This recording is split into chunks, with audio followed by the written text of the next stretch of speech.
Okay, so in my camper I was talking about the bed that I had made there, and which worked fine and is fine, but the thing that sucked about it was that all of this space was not accessible. We could get into only what was just right here unless we dug really hard, and that sucked really bad.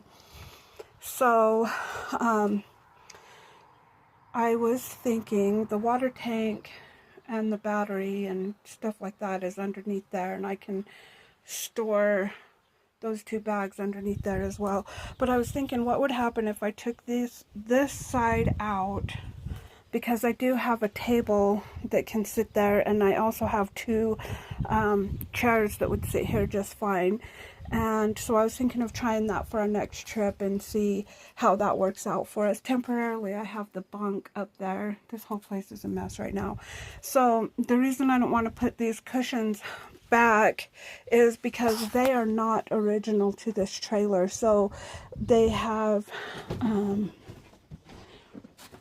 plywood on the back side, so you're supposed to be able to span them from here to there to make a bed, but I could not figure out how to make it work.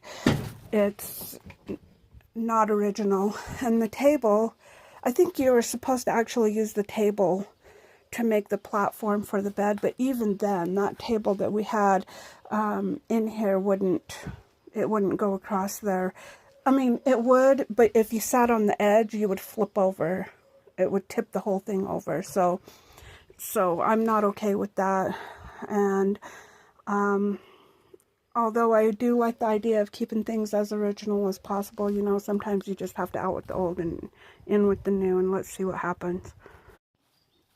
I think it's going to be just fine. I could potentially even put I have another one of these chairs.